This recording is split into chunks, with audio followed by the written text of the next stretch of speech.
Hola, buena tarde. Bueno, sean bienvenidos a los seminarios que organiza el Departamento de Parasitología, em, los cuales están organizados en conjunto con Educación Continua de la Facultad de Medicina Veterinaria y Zootecnia. El doctor Víctor del Río y el mío, les damos la más cordial bienvenida. Y en esta ocasión tenemos dos ponentes excelentes en los cuales nos van a presentar pues unas asociaciones hospedero parásito que pues yo creo que muchos de ustedes están viendo la materia de parasitosis, pero también esto es importante de que vean cómo son las asociaciones de estos simbiosis y parasitosis. Voy a permitirme presentar al doctor Oscar Rico Chávez, quien es profesor titular B de tiempo completo definitivo del Departamento de Etología, Fauna Silvestre y Animales de Laboratorio. Realizó un doctorado en Ciencias de la Salud y de la Producción Animal en la FMBZ UNAM. Es investigador SNI, nivel 1. Participa como tutor de nuestro programa de posgrado, así como en de Ciencias Biológicas y Ciencias del Mar y Limnología. Es miembro fundador de la Asociación Mexicana de Medicina de la Conservación, CALAN, CAP, espero que lo haya pronunciado bien, y actualmente es vicepresidente de la Asociación de Enfermedades Silvestres de la sección latinoamericana. ¿Sí es ese? Bueno, está en inglés, pero mejor lo... Su principal línea de investigación es la relación entre la diversidad de especies y la diversidad de patógenos. Bienvenido, doctor Rico.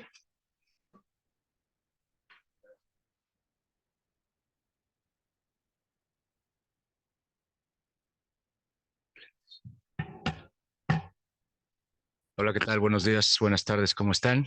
Muchas gracias por su asistencia. ¿Qué tal? Veo a exalumnos del primer semestre, me da mucho gusto verlos por acá. Y muchas gracias a los doctores por la invitación a estos seminarios. Y bueno, vengo a platicarles un poquito sobre cómo vemos también en nuestro laboratorio, en el Laboratorio de Ecología de Enfermedades y una Salud, la relación parásito-hospedero. Y para nosotros un parásito no nada más es un helminto, puede ser un virus, puede ser una bacteria, lo vemos desde el punto de vista del parasitismo, ¿no? Entonces de eso vengo a hablarles un poquito. Voy a hacer una breve introducción sobre cómo entendemos estas relaciones macroecológicas y sus relaciones entre asociaciones parásito-hospedero. Y les quiero platicar en la segunda mitad de la charla, que repito va a ser un poco breve, sobre algunos proyectos, tesis, algunos artículos que tenemos sobre nuestra línea de investigación al respecto en este término. Entonces, por eso titulé la charla Asociaciones Parásito-Hospedero dentro de un marco macroecológico. Espero que lo encuentren interesante. De entrada, pues quisiera definir qué es la macroecología. La macroecología no es otra cosa más que el estudio de los patrones y procesos ecológicos a gran escala, ¿no? Entonces podemos ver patrones de distribución, ¿no? Como estas reglas, por ejemplo, recuerden que hay reglas de conforme nos acercamos al Ecuador, hay mayor diversidad de especies, mayor diversidad de mamíferos, mayor riqueza de anfibios, etcétera. Bueno, también podemos estudiarlo desde el punto de vista de los parásitos, ¿ok? Y nosotros cómo entendemos el parasitismo, ¿no? Como la interacción entre poblaciones de especies en las que una normalmente es la más chiquita, el parásito vive en otra especie, la usa de recurso, obtiene recursos, obtiene alimento, refugio u otros requerimientos, ¿no? Y entonces puede ser comparada o de repente la comparan con la depredación, ¿no? Pero en la depredación el depredador mata a su hospede o mata con la especie con la que está interactuando, y la diferencia es que los parásitos no siempre, es de hecho raro que maten a su hospedero, ¿no? Porque si no, se les acaba su casa, ¿no? Se les acaba su recurso, se les acaba su forma su principal forma de vida, ¿no? Pero sí puede implicar un daño al hospedero, pero este daño puede ser paulativo. Pero si lo vemos a gran escala, a escalas temporales, a grandes escalas temporales, puede haber procesos de coevolución puede trabajar, se puede reflejar en la evolución y en la diversidad de la vida presente en el planeta, ¿no? Lo que les decía, ¿no? Los efectos van desde casi ningún daño hasta la muerte. Esto implica que que la relación se daña a la especie en largo plazo evolutivamente, y sobre todo, esto es muy interesante, ¿no? Puede tener un efecto de adaptación beneficiando al hospedero. Obviamente estamos hablando de relaciones a largo plazo. Nosotros también en ecología hay dos escalas muy importantes para poder entender estos procesos y para poder entender estas asociaciones, la escala espacial, ¿no? Y la escala temporal. Y la escala temporal la podemos medir, por ejemplo, en virus, en bacterias, cómo se reproducen rápidamente en semanas, en días, ¿no? Mientras que a lo mejor en mamíferos o en especies vertebrados, pues necesitamos miles o millones de años para entender o tener evidencia de procesos evolutivos. ¿Ok? Y bueno, pues cuando decimos, sobre todo aquí en medicina veterinaria, decimos vamos a la clase de parasitología, voy a tomar parasitología o están tomando la clase de parasitología, se imaginan inmediatamente algo como esto o como esto, ¿no? Los famosos endoparásitos, los ectoparásitos, pero tenemos diferentes formas de parásitos. Tenemos parasitoides, ¿no? Tenemos, por ejemplo, esta avispa que va a usar, ¿no? Paraliza a esta cucaracha y la usa como nido para que sus huevos crezcan y las crías de esa avispa se alimenten de esa cucaracha. ¿No? Entonces hay otras formas de parasitismo. Esta forma también es muy interesante, ¿no? Donde este cucu parasita, digamos, la forma de criar de otras especies. ¿No? Entonces, por ejemplo, este es el famoso cucu, ¿no? Y ven, o sea, se supone que es una cría, de hecho es una cría, pero vean el tamaño del padre adoptivo. Entonces, lo que hacen los padres de es que llegan al nido, quitan a uno de los huevos y lo depositan ahí, ¿no? Y entonces aprovechan este comportamiento parental tan bien fijado en esta especie, ¿no? Que parasitan el recurso de la inversión de energía para crear un hijo. Si no, pregúntenle a sus padres, ¿cuántos de ustedes siguen viviendo en casa con sus papás, ¿no? Entonces, y hay muchos tipos de parásitos, ¿no? Hay parásitos, estos me parecen los parásitos más dañinos, pero lo importante y lo interesante de los parásitos es que están en todos lados, ¿no? Están asociados en un montón de taxas y en muchas proporciones diferentes. Por ejemplo, vemos, aquí están donde están los mamíferos, aquí están los mamíferos, ¿no? Y vemos, por ejemplo, los nemátodos. Por cada especie de mamífero, ¿no? En ese momento estaban reportadas 4.637 especies de mamíferos y por cada especie de mamífero tenemos 6.07 nemátodos. Evidentemente, la diversidad, la riqueza de especies parásitas es impresionante. Entonces están en todos lados y si están en todos lados, evidentemente van a tener un efecto paulatino en la diversidad biológica, en las interacciones, en las redes tróficas, en los sistemas y lo pueden tener, pueden tener impacto estos parásitos a nivel individual. Ahorita vamos a ver algunos ejemplos a nivel de poblaciones y a nivel de comunidades de vertebrados, bueno, de especies de vida libre. Me hago bolas aquí con esto. Y entonces, este es un ejemplo, es una red donde los nodos rojos son los parásitos, los nodos amarillos son las especies de vida libre y cómo los parásitos están interactuando en todos los niveles de las redes tróficas. Entonces hay parásitos de árboles, ¿no? Parásitos de plantas, parásitos de invertebrados, parásitos de vertebrados, en todos lados están los parásitos y entonces están ejerciendo presiones evolutivas para sus hospederos, ¿no? Y uno de los ejemplos muy interesantes es el tema de la migración. ¿No? La migración puede ser vista como una respuesta a las cargas parasitarias o para evadir el parasitismo. O también se ha visto, aquí hay un ejemplo, se ha visto cómo también los parásitos pueden ser también una especie de presión para que las especies de vida libre migren. ¿No? Entonces hay un feedback, hay un ciclo de retroalimentación de presión selectiva del parásito con su hospedero. ¿No? Entonces, por ejemplo, parásitos y las características, es algo muy interesante, las características de los parásitos que están asociándose a especies sedentarias son diferentes a las características de los parásitos que están asociados a especies que están migrando, aves migratorias o estos herbívoros que les presenté, ballenas, etcétera. Seguramente sus características, no encontré datos precisos de eso, podría ser una tesis por ahí, sobre qué características, qué rasgos o qué traits se identifican, igual se diferencian en estos dos tipos de parásitos. Entonces no es lo mismo una especie que se está moviendo muchísimo ese movimiento, ese desplazamiento de muchísimos kilómetros donde están cambiando constantemente de hábitat, puede estar definido por una presión, puede estar definido por la presión que hace el parásito, ¿no? Entonces, digamos, yo me muevo mucho pues, para quitarme y romper el ciclo de los parásitos, ¿no? Y entonces el parásito tiene que adaptarse a esos cambios de hábitat, a esas nuevas temperaturas, a esos ciclos, y entonces, o también puede favorecer, el parásito se puede ver favorecido por la migración. Por ejemplo, si una especie migra mucho, el parásito puede aprovechar esto para tener un amplio rango de dispersión, ¿no? Y de repente tenemos así parásitos invasores, parásitos generalistas, ¿no? Que nos están dando en la torre, ¿no? Entonces es muy interesante este ciclo. Y además también los parásitos presentan ciertos patrones desde el punto de vista macroecológico, como las especies de vida libre, ¿no? Aquí tenemos, conforme aumenta, perdón, conforme aumenta este eje, es la distancia al Ecuador, ¿no? Digamos, aquí está el Ecuador. Entonces, por ejemplo, la riqueza,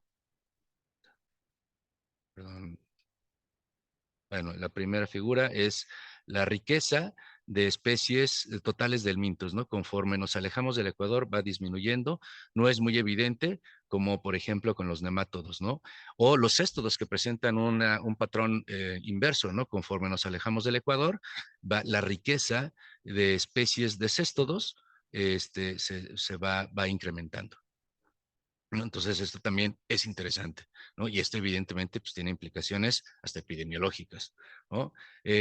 Aquí, y aunque también esto no siempre es lineal, por ejemplo, aquí tenemos ya mejor descrito el eje de la latitud, aquí tenemos las latitudes sures, las latitudes nortes, y como por aquí en la latitud entre la 20 y 40, por acá en la 40, hay un pico tanto en la riqueza de especies de parásitos como en la riqueza de especies hospederas. ¿Ok? Entonces, no siempre es lineal, ¿no? Aquí está también cómo se va incrementando aquí es conforme nos vamos hacia el norte, se va incrementando la riqueza de parásitos por cada especie de hospedero. Y evidente, esto también tiene otra relación, porque si tenemos más espacio, ¿no? Y más riqueza, vamos a tener mayor probabilidad de que en ese espacio tengamos más hospederos y tengamos más parásitos. ¿Ok? Y aquí viene esta relación, ¿no? Conforme se incrementa el área, se incrementa la riqueza de especies tanto hospederas como parásitos. Y tenemos más área, más tierra en las latitudes nortes, ¿no? Y igual, conforme se incrementa la riqueza, hay una relación positiva, conforme se incrementa la riqueza de parásitos, ¿no? Se incrementa la riqueza de hospederos. Es una relación casi lineal. Pero hay otras formas de relacionarse, ¿no? Si también tú eres una especie muy grande, vas a tener también la posibilidad de albergar o de asociarte con mayor, sobre todo ectoparásitos, por ejemplo, ¿no? Entonces vamos a tener mayor carga y mayor diversidad o riqueza de ectoparásitos, a lo mejor en una especie como un tapir o en un jaguar, que en un murciélaguito, ¿va? Eh, y además, estos parásitos pueden definir hasta el tipo de paisaje que podemos tener, pueden definir la presencia de otras especies.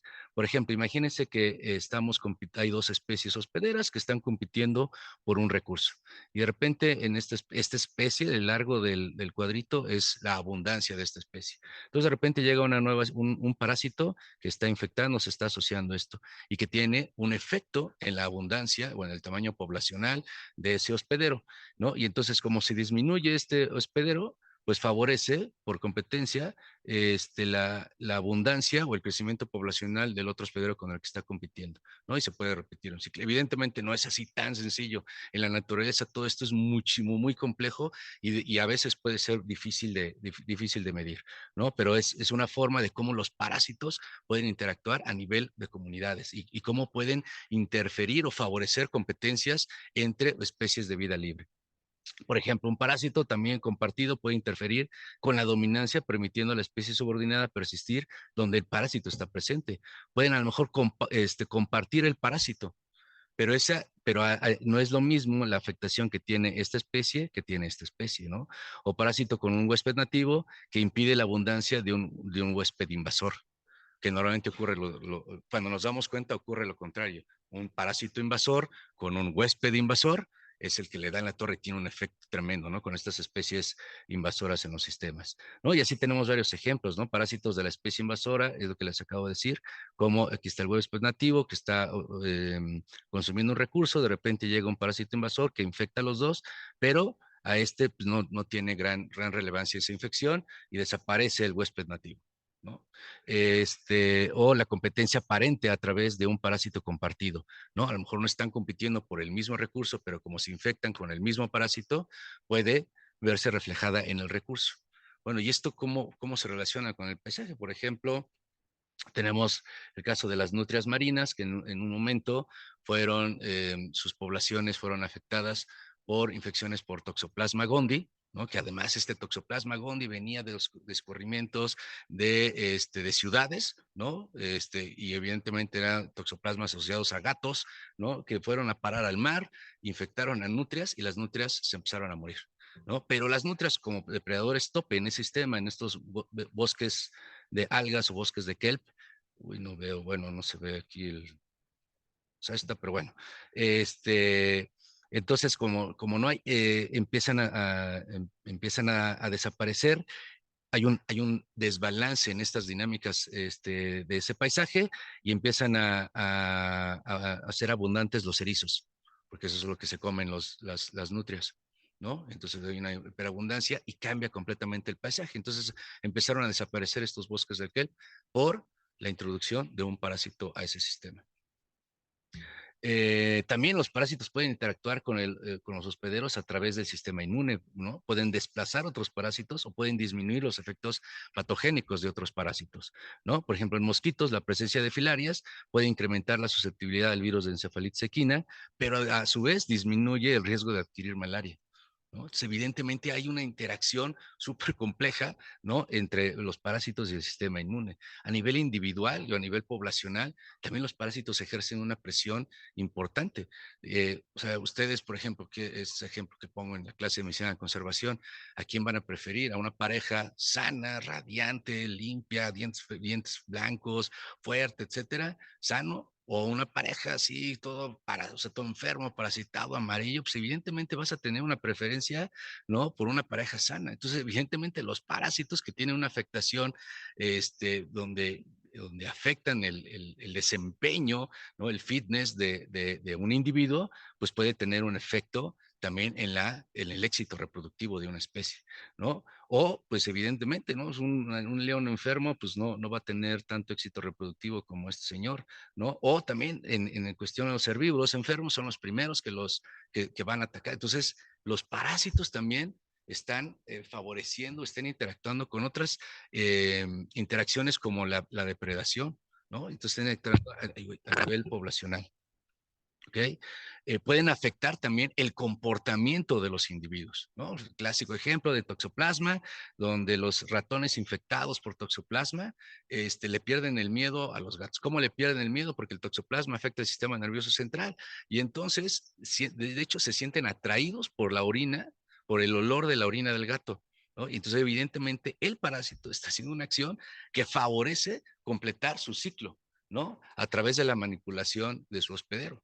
Y está muy interesante porque hay estudios, me he encontrado con estudios, sobre todo con toxoplasma, hay un estudio en Turquía donde hacen una especie de, ahí de correlación y la gente bueno, las personas que se suicidan, hay una gran parte de esas personas tienen una alta prevalencia de toxoplasma.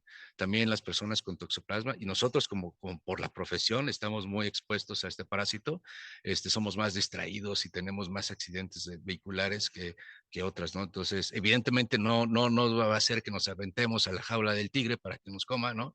Pero sí tiene un efecto, ¿no? En nuestro organismo, ¿no? Gusano, ¿no? Que infecta en su larva, infecta a los mosquitos, los mosquitos se los comen los grillos, entonces en este gusano su ciclo lo completa en el grillo y lo que hace que el grillo busque un cuerpo de agua, ¿no? Y para que pueda salir en su fase adulta, ¿no? Entonces, evidentemente, y bueno, hay otros ejemplos que vemos en clase, pero al final también, como son parte, ya vimos que como son parte de la diversidad biológica, también enfrentan riesgos de extinción, ¿no? O sea, si nosotros estamos, o sea, si estamos perdiendo un montón de especies, pues también parásitos exclusivos de esas especies se pueden ir con la extinción de las especies de vida libre, ¿no? Entonces hay estudios, pocos, pero hay estudios interesantes sobre cómo pues también plantean pues que también hagamos una especie de conservación de los parásitos, ¿no? Entonces, me parece también interesante. O sea, a manera de resumen, pues esta relación parásito-hospedero puede generar cambios conductuales que pueden favorecer o pueden provocar cambios en la adecuación del entorno. Evidentemente, siempre puede haber un deterioro físico del hospedero. Este cambio de adecuación del entorno puede provocar, bueno, más bien, este deterioro físico puede provocar un rechazo por parte de los demás miembros del grupo, disminuye el éxito reproductivo, ¿no? Y a grandes escalas temporales y espaciales, podemos tener un efecto sobre la diversidad biológica, porque también esta relación parásito-hospedero puede tener afectaciones en los niveles tróficos. Entonces vamos afectando paulatinamente la distribución geográfica de las especies. ¿Qué es lo que estamos haciendo en el planeta? Estamos homogenizando el planeta. Los estamos metiendo por todos lados especies domésticas, vacas, gallinas, cabras, borregos, cerdos, ¿no? Y evidentemente también podemos estar homogenizando toda esta diversidad de parásitos. Estamos encontrando, ahorita les voy a mostrar evidencia de algunos estudios que estamos haciendo, de cómo las especies hospederas están sirviendo como puente para conectar un montón de parásitos de vida libre con otros, parásitos asociados a fauna silvestre, con otros parásitos asociados a otra fauna silvestre. No está sirviendo como puente de transmisión de un montón de parásitos. ¿Ok? Y entonces, bueno, les quiero empezar a platicar un poco lo que hemos hecho en el laboratorio a diferentes escalas. Esto fue a una escala regional en la península de Yucatán, donde participamos aquí en la tesis de maestría de esta Laura Álvarez Borla, ¿no? Donde estudió el efecto de suelo sobre redes ecológicas, murciélagos, ectoparásitos en el sur de Yucatán, ¿no? Entonces tenía espérame,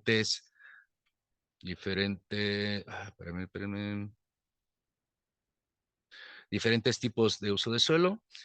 Tenía ambientes conservados, ambientes silvopastoriles, ambientes casi urbanos, y en esos ambientes se iba, mostraba los murciélaguitos, los capturaba y colectaba sus ectoparásitos. Y entonces generaba estas redes, esas se llaman redes bipartitas, donde aquí tenemos el murciélaguito y aquí tenemos su ectoparásito, ¿no? Y hay ciertas medidas en redes, unas medidas de centralidad y medidas de estructura de redes, donde nos pueden decir, aparte del tamaño de la red, la modularidad o la especificidad, la estructura de la red.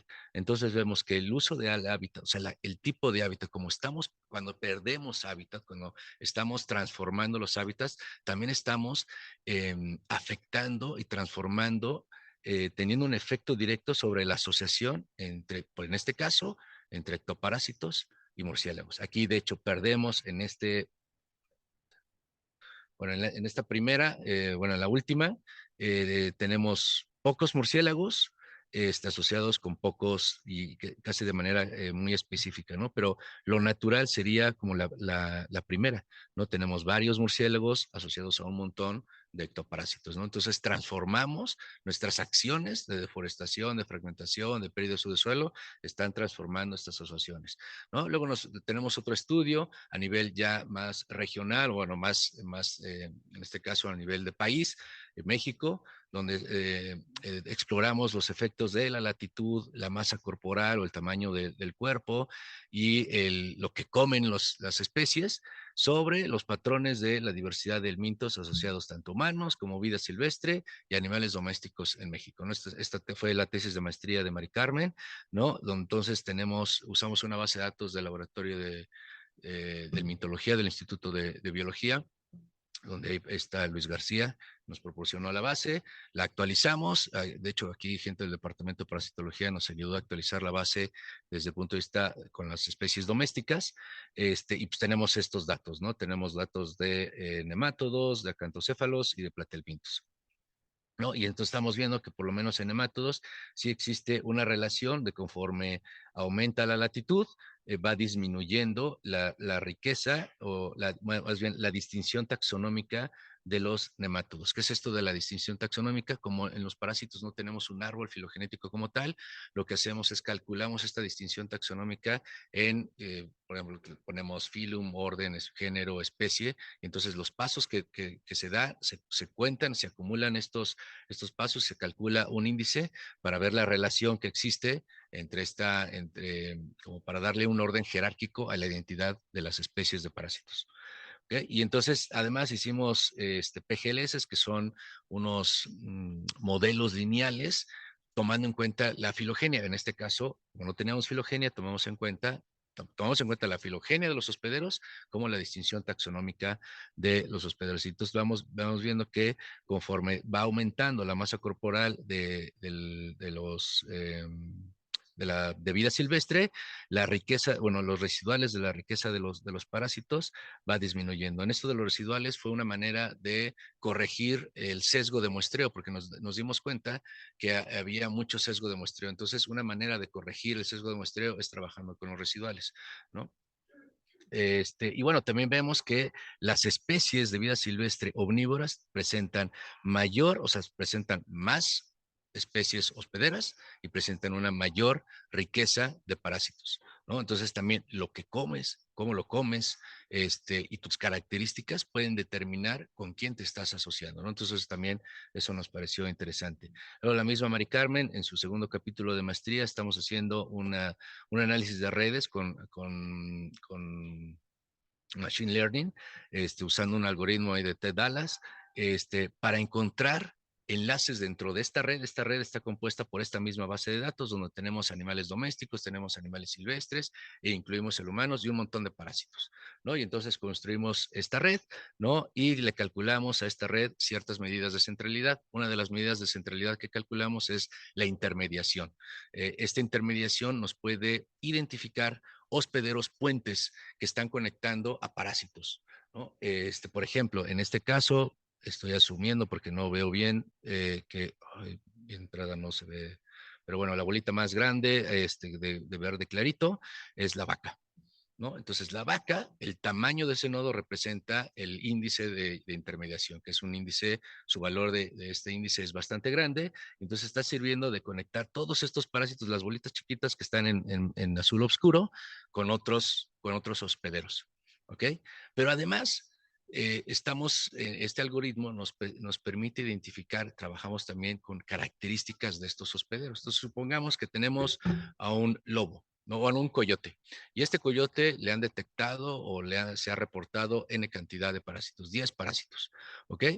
Pero el coyote, pues está emparentado filogenéticamente, fisiológicamente, inmunológicamente, es muy parecido al lobo, ¿no? Pero a lo mejor no hay tantos lobos para andar muestreando especies. Bueno, estas especies que es una especie en peligro de extinción aquí en México, hay poquita abundancia, etcétera. Pero entonces, como comparten características funcionales entre el lobo y el coyote, entonces hay cierta probabilidad de que compartan también estos parásitos. Entonces, este algoritmo nos calcula esta probabilidad para detectar nuevos hospederos o parásitos en hospederos donde no han sido reportados. Evidentemente es un modelo, es una probabilidad. Lo que estaría interesante es probar este modelo, ¿no? Pero bueno, entonces con esto pues, se genera esta red, ¿no? Generamos esta red donde aquí vemos que otra vez la vaca está a esta red, digamos, a esta nueva red, le volvemos a calcular esta intermediación, estos valores de centralidad, y vuelve a salir que la vaca, bueno, por acá está el humano, también está el humano, el tlacuache, el caballo, el perro, y aquí la vaca es la que sobresale, ¿no? O sea, sobresale donde hay un montón de parásitos que pueden ser asociados a la vaca, ¿no? Entonces, lo que les digo, esta es una evidencia de cómo estamos homogenizando completamente también la diversidad así como la estamos homogeneizando y perdiendo un montón, estamos defaunando el planeta, pues también lo estamos haciendo, estamos perdiendo sus parásitos asociados y los estamos vinculando con especies domésticas. Y después, pues vienen estos riesgos de transmisión, riesgos de salto taxonómico que pueden afectar, se pueden convertir en zoonosis, ¿no? Y además, pues podemos identificar también estas características, o sea, son estos nodos conectores, ¿no? Donde está también el caballo, está la vaca y está el borrego, me parece, por acá. Y especies que pues están casi la relación uno a uno, ¿no? Como los murciélagos, ¿no? Porque también en los murciélagos también es un artefacto de sesgo de muestreo donde se ha muestreado poquitos parásitos, ¿no? Pero bueno, ahorita Nayeli, después de esta plática, nos va a platicar sobre cómo le está yendo con sus murciélagos y sus parásitos, ¿no? Y entonces aquí están, esta es la red reportada, los datos reportados, aquí por aquí está la vaca, de hecho esta es la vaca, y esta es la red predicha o predecida por este algoritmo, y vean todos los enlaces predecidos para la vaca, o sea, es desproporcional, ¿no? Entonces, nos parece interesante. Otra tesis que a mí me está gustando mucho es la tesis de Karen, también del posgrado de Ciencias Biológicas. Es una tesis de maestría donde estamos evaluando los factores que determinan las comunidades de helmintos asociados a carnívoros, ¿no? Y entonces tenemos también, colectamos un montón de datos. Todo esto lo hacemos con bases de datos, no salimos al campo, ni, o sea, yo en mi vida he colectado un parásito, o sea, si me dicen, a ver qué parásito es no tengo la más remota idea, pero me gusta encontrar estos patrones, ¿no? Trabajar con esto. Me parece que los parásitos, especialmente los helmintos, son un modelo fantástico para estudiar estos patrones, ¿no? Entonces, lo que estamos viendo, hicimos redes o hicimos comunidades con bandas latitudinales cada 5 grados o cada 10 grados, no recuerdo. Entonces nos salen todas estas comunidades, ¿no? En todas estas latitudes, ¿no? Y entonces tenemos diferentes tipos de parásitos, tenemos acantocéfalos, nemátodos, platelmintos, y tenemos y Karen lo que hizo una categorización de la identidad de estos parásitos, ¿no? Donde tenemos, es que no alcanzo a ver nada, perdón, chicos. Tenemos especies generalistas, bueno, parásitos generalistas, parásitos exclusivos o intermediarios que tienen cierto rango de hospederos, ¿no? Entonces, para poder entender y hacer una bonita descripción de esto, ¿no? Y lo mismo, ¿no? Sus datos, si se acuerdan que les había presentado anteriormente que esta relación de la latitud y la riqueza no era lineal, pues está y lo mismo, ¿no? Como es a todo el continente americano, tenemos estas asociaciones y tenemos esta riqueza de parásitos promedio por carnívoro, ¿no? Entonces, en latitudes en la 30 y en la 25, ¿no? Tenemos una alta riqueza de parásitos promedio por carnívoro, ¿no? Y entonces nuestro diseño es el siguiente, ¿no? Tenemos nuestras comunidades, esta es una latitud, esta es otra latitud, cada latitud tenemos una comunidad de carnívoros, todos los carnívoros que habitan y que han sido reportados con parásitos son estos, ¿no? Y entonces identificamos también, entonces vamos a comparar a través de entre comunidades, ¿no? Intercomunidad, podemos comparar intracomunidad, como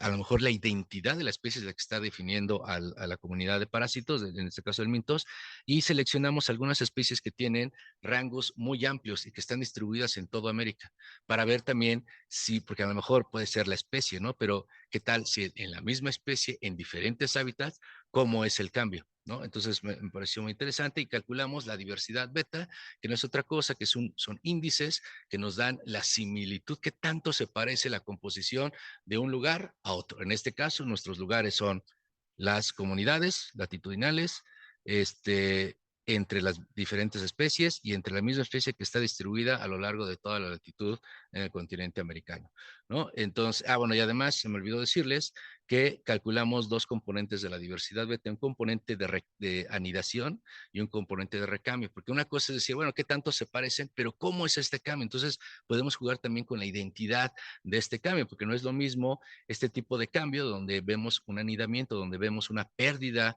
de especies, digamos, es el sitio A, tenemos 2 especies, en el sitio 2 tenemos 4 especies donde se pierden de las 5 a la 12 y así sucesivamente, solo se van perdiendo especies. En cambio, en el recambio espacial, vamos perdiendo y ganando especies, nuevas especies que van apareciendo, ¿no? Entonces, vemos qué patrón o qué elemento de la diversidad beta es la que está explicando la similitud entre los diferentes, ¿no? Entonces, ¿qué encontramos a nivel de intercomunidad?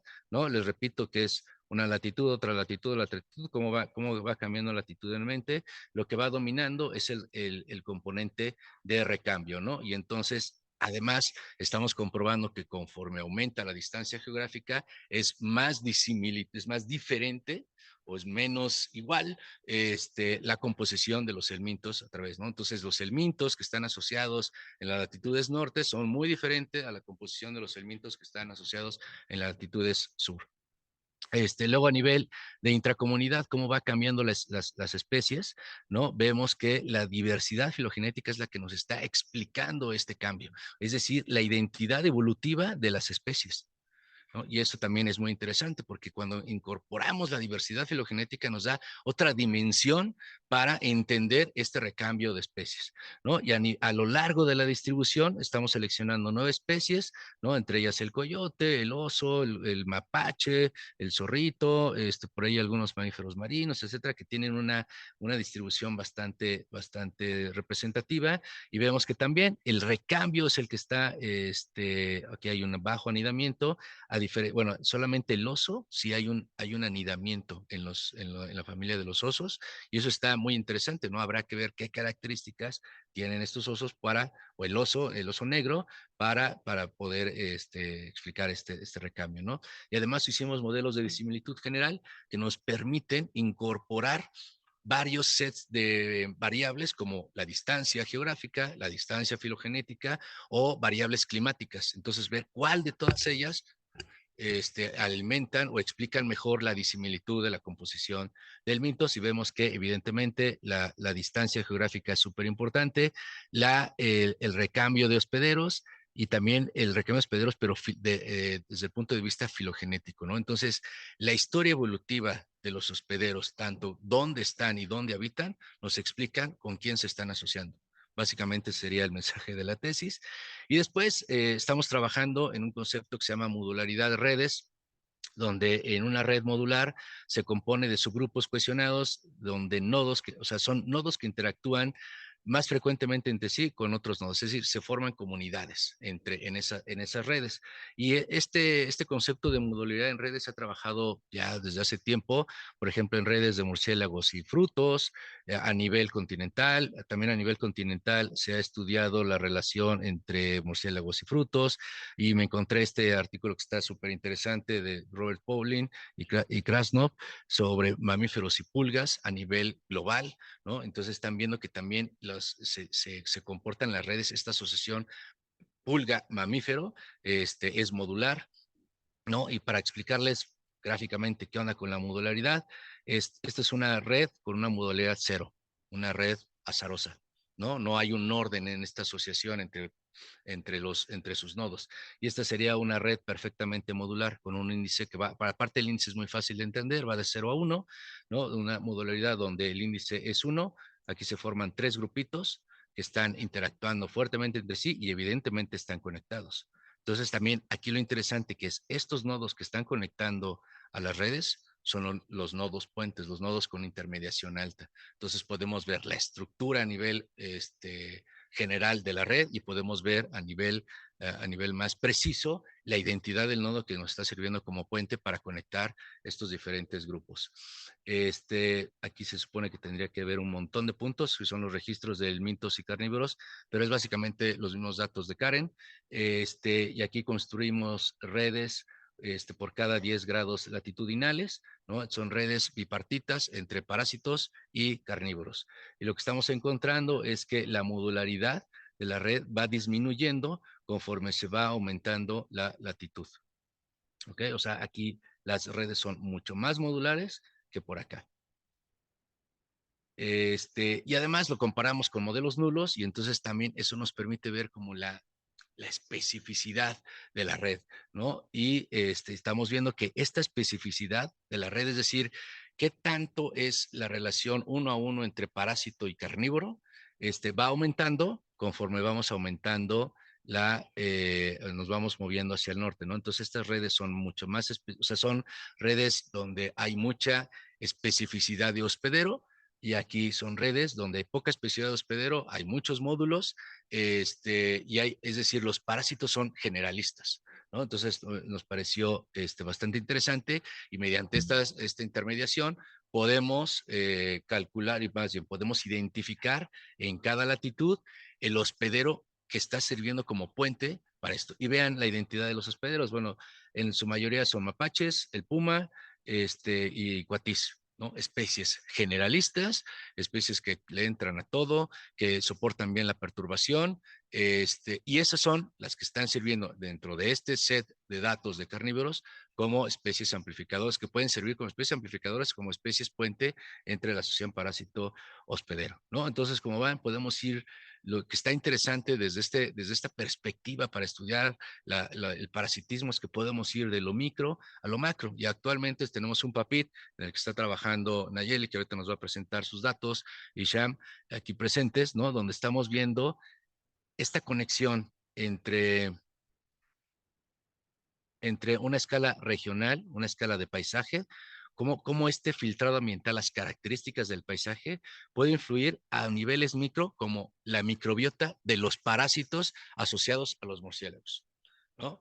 Entonces, y tenemos estas preguntas. Por ejemplo, la pregunta de Sham en su tesis de doctorado es si la modularidad de estas redes de microbiota asociada a murciélagos, a heces de murciélagos y a piel de murciélagos, va a ser diferente en ambientes conservados o en ambientes transformados. Si va a ser diferente por especie, si va a ser diferente por gremio trófico. Entonces tenemos diferentes niveles de comparación para entender esto. Y la tesis de Nayeli, que está a punto de pasar aquí con ustedes, es la pregunta es muy interesante. ¿Qué papel juega la historia evolutiva del hospedero parásito en la estructura de las comunidades microbianas asociadas a estas? Entonces hay una congruencia, ¿no?, entre la microbiota asociada al hospedero y la microbiota asociada al parásito que está asociado al murciélaguito, ¿no? Es lo que nos va a platicar a continuación Naye, y yo no me queda más que agradecer su atención. Espero que haya sido interesante. Los invito a participar en la clase de medicina de conservación.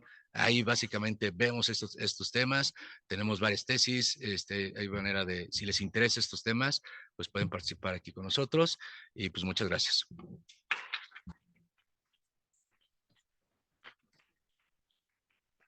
Hola. Hola, hola.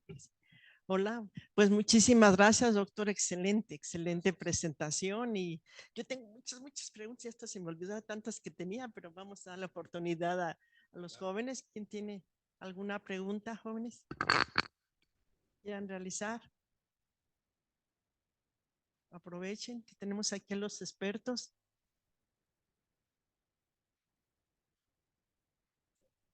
Anímense.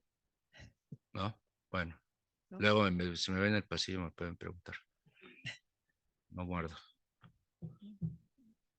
Muy bien. Bueno, entonces me voy a atrever a hacer algunas preguntas, pero acordarme porque tengo aquí una lluvia de ideas y todo. Nosotros trabajamos, bueno, espero acordarme de las otras. Trabajamos nosotros con fasciola hepática. Y ahorita con todo lo que usted nos dice, porque nada más vemos en realidad dónde existe el parásito, que el rumiante y todo, pero todo este tipo de interacciones me quedé maravillada, porque pues no utilizamos toda esa terminología y cómo son las relaciones. Trabajamos con fasciola y hay otro tremátodo que es Paramphistomum. Fasciola nada más sabemos que tiene un huésped intermediario y Paramphistomum 3 huéspedes intermediarios. Hace unos años, no voy a decir cuántos, unos ayeres, íbamos al campo y nada más encontrábamos fasciola. Paramphistomum casi no.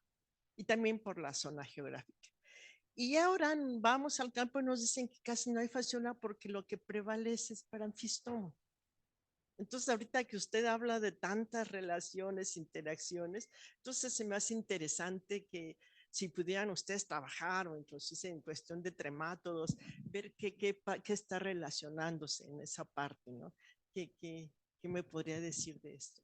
Pues bueno, como le digo, doctora, o sea, de fasciola no tengo la más remota idea, pero lo que suena es que hay una interacción ahí, puede haber una competencia, ¿no? O sea, evidentemente Sí. puede interacción. Hay herramientas analíticas, por ejemplo, los análisis de coocurrencia, sino de qué factores están favoreciendo que coocurran, en este caso, dos parásitos. Y entonces podemos jugar con las características del hospedero, las características ambientales, porque evidentemente el cambio climático también juega un papel importante en esto. No estoy diciendo que seguramente es eso, es los No, sí, posibles, ¿no? Es más, hasta los desparasitantes, ¿no?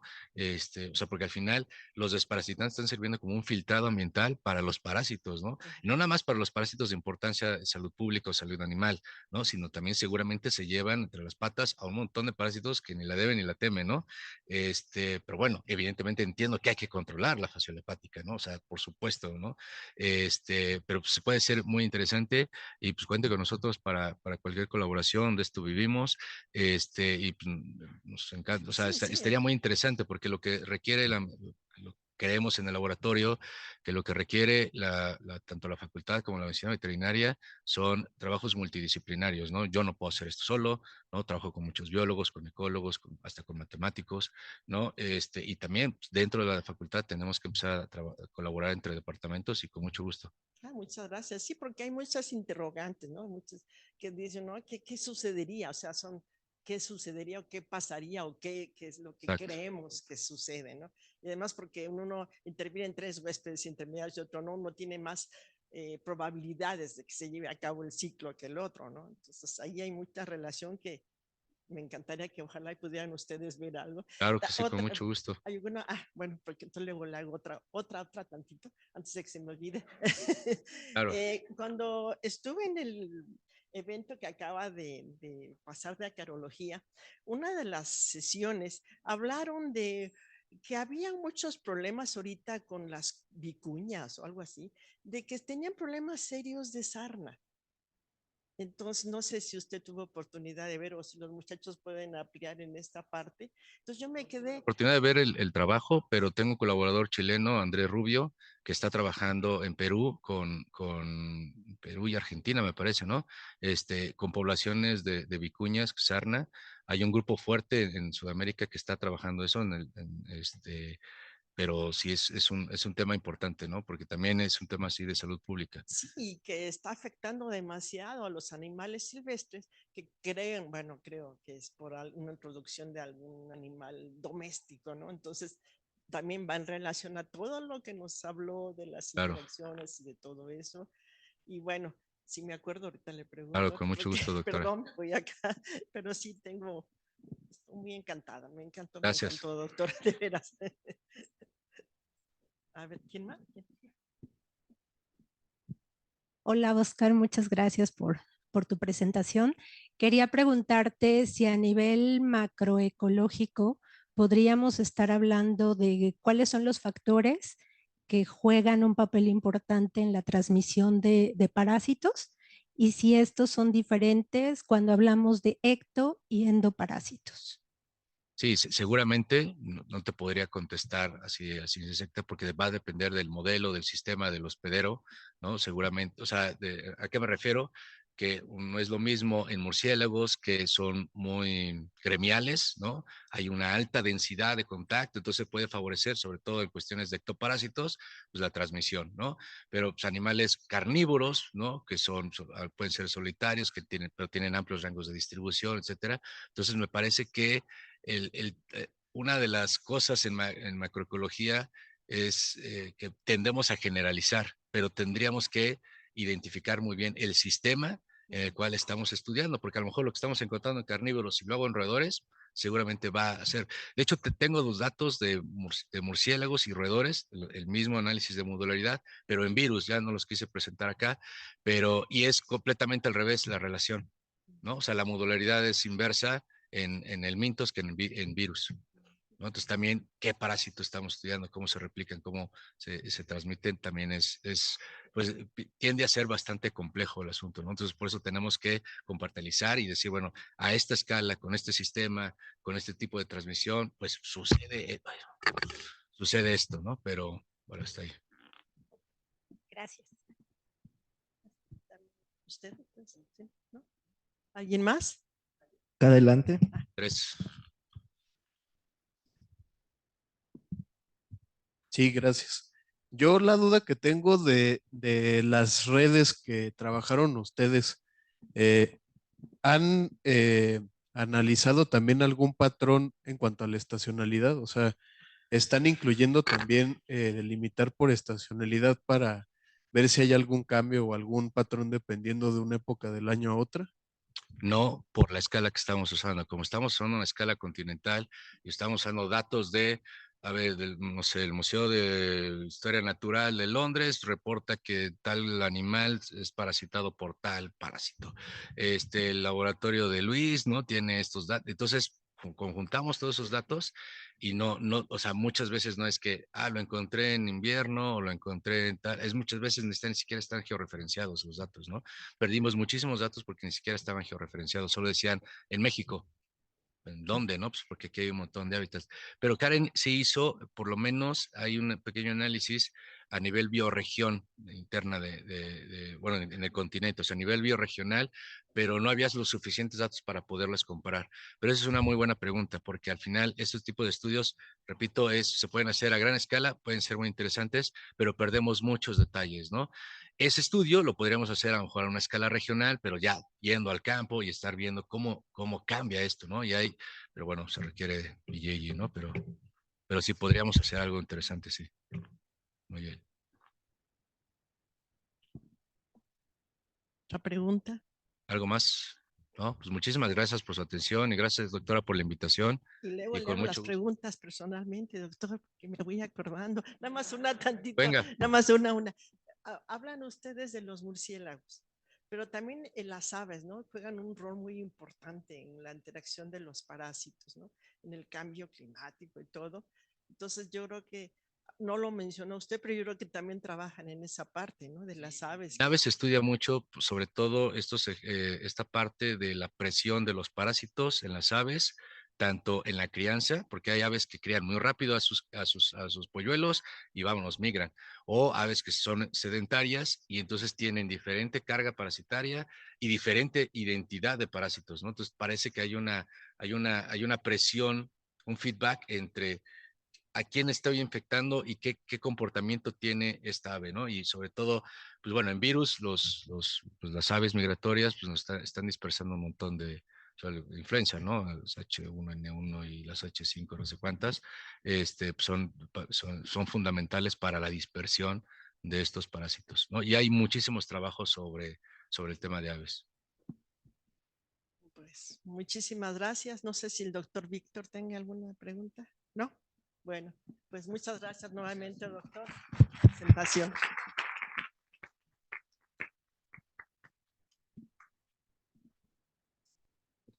Sí, sí, por favor.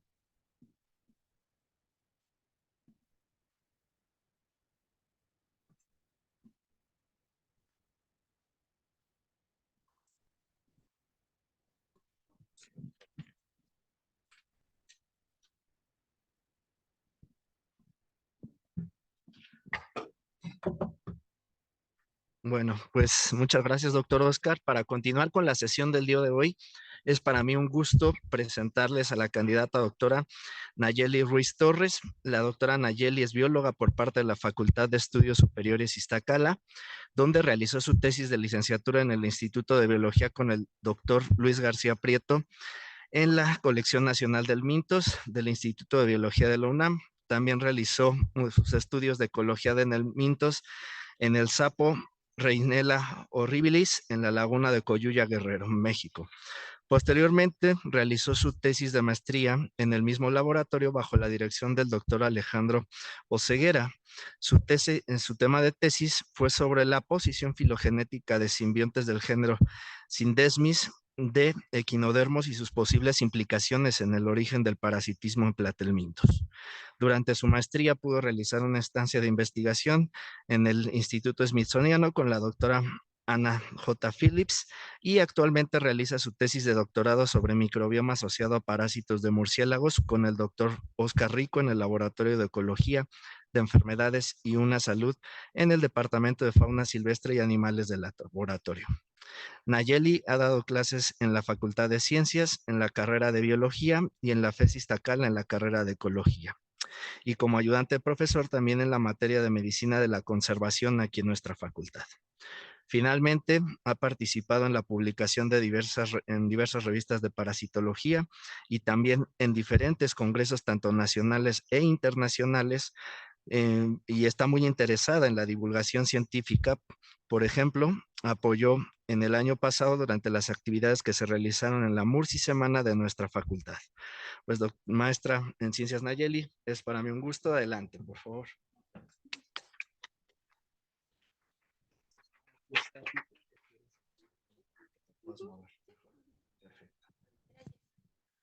Bueno, para iniciar, muchas gracias por la invitación y a mi asesor por incluirme en esta charla en los seminarios de parasitología.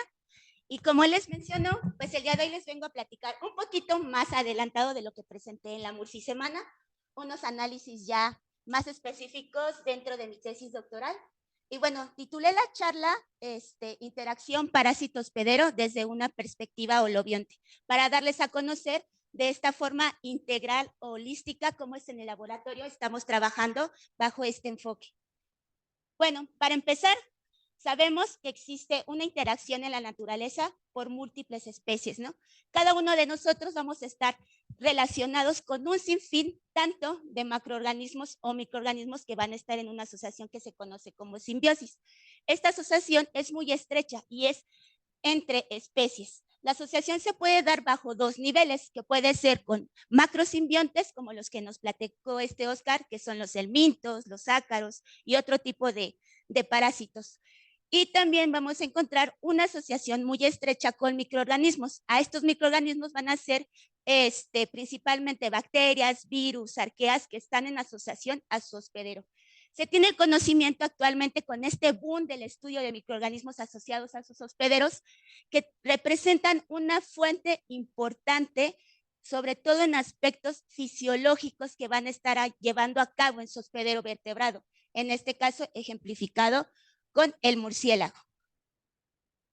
Por lo tanto, entonces, hay que tener como en cuenta esta importancia de estos microorganismos asociados al hospedero y ver qué importancias relevantes tienen en esta asociación parásito-hospedero. Pero que exactamente esta asociación con estos microorganismos van a estar localizados en diferentes microhábitats dentro de todo el cuerpo, ¿no? A lo cual se va a denominar microbioma. Pero, ¿qué es el microbioma? ¿Qué funciones presentan en su hospedero? Bueno, antes ha existido una evolución del concepto del microbioma. A inicios se consideraba el microbioma únicamente a los microorganismos asociados a él. Posteriormente se estuvo viendo que no únicamente eran estos microorganismos, sino que había un sinfín de elementos que lo iban a componer, tanto como elementos estructurales microbianos, la comunidad microbiana, metabolitos microbianos, elementos genéticos móviles y sobre todo que el medio ambiente iba a estar influenciando mucho en la modalidad y en la estructuración de este microbioma. A raíz de todo esto, pues la mayoría de los estudios se han hecho en organismos modelo, específicamente en vertebrados. ¿Qué se tiene de conocimiento actual? Pues el microbioma ayuda a un sinfín de cuestiones fisiológicas, como en la digestión, en procesos de adquisición de energía, en la desintoxicación de cuestiones tóxicas dentro de nuestro metabolismo, sobre todo en el desarrollo embrionario, el comportamiento, y también una fuerte percusión en el desarrollo inmunitario de sus hospederos.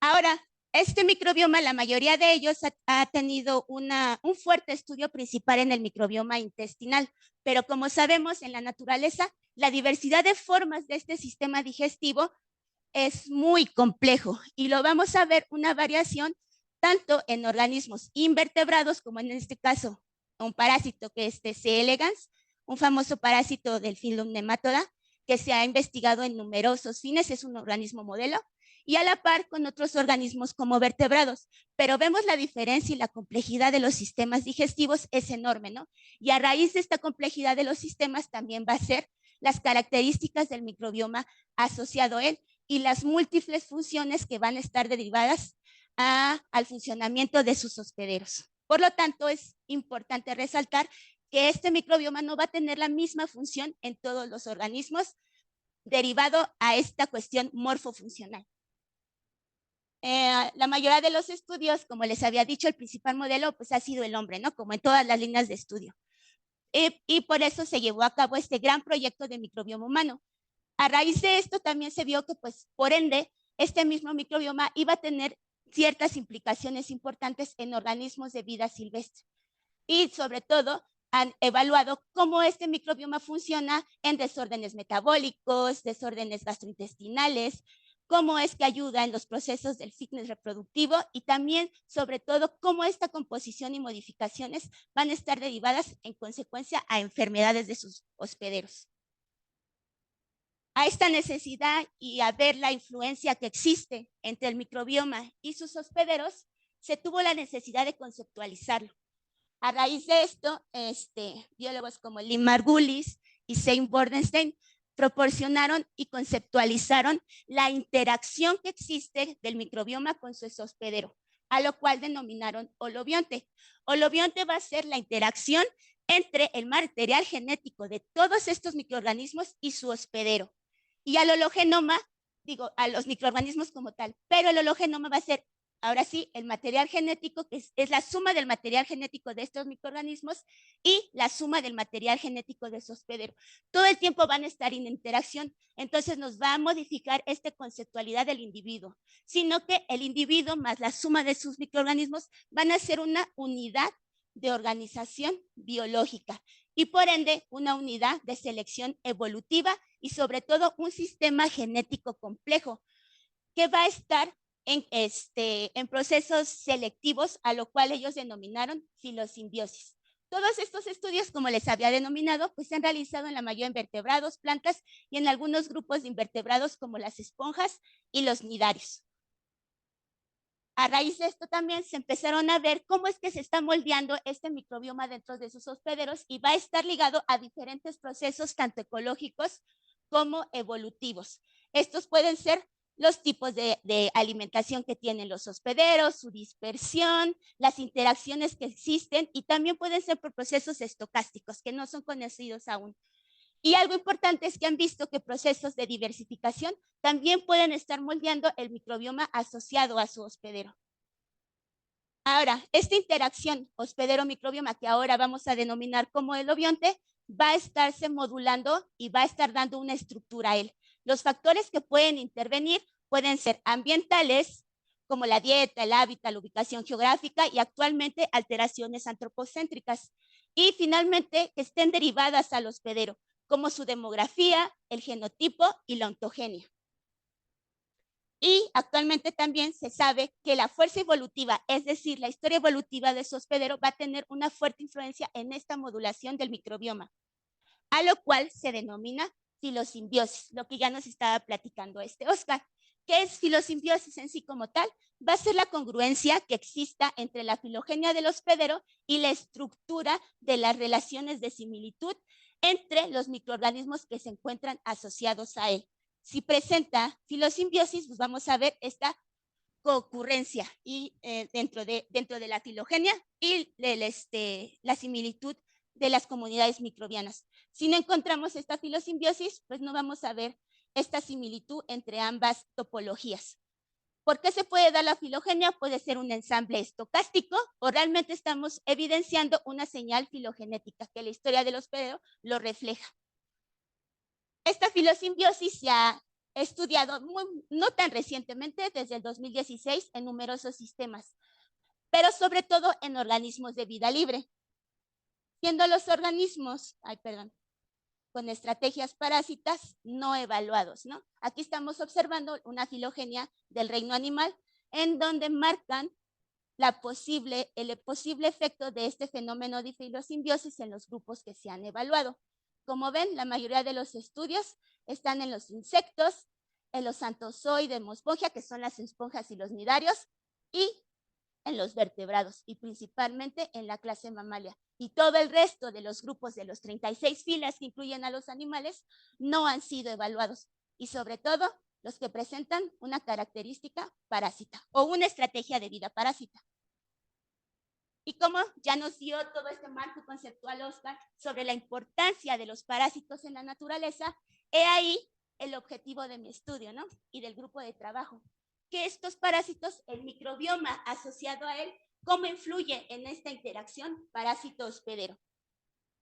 El modelo de estudio pues van a ser parásitos. ¿Qué consideramos parásitos? Pues únicamente van a ser organismos que estén dentro del reino animal y que durante alguna de su etapa ontogenética viva a expensas a otro hospedero. son grandes candidatos para evaluar este fenómeno de filosimbiosis debido pues a que presentan numerosos sistemas. Vamos a encontrar a ecto y endoparásitos, generalistas y especialistas, con ciclo de vida directos o indirectos. Vamos a tener un sinfín de réplicas en ellos, porque como tienen estrategias R, sus estadios reproductivos son sumamente grandes, prácticamente son bolas de huevos.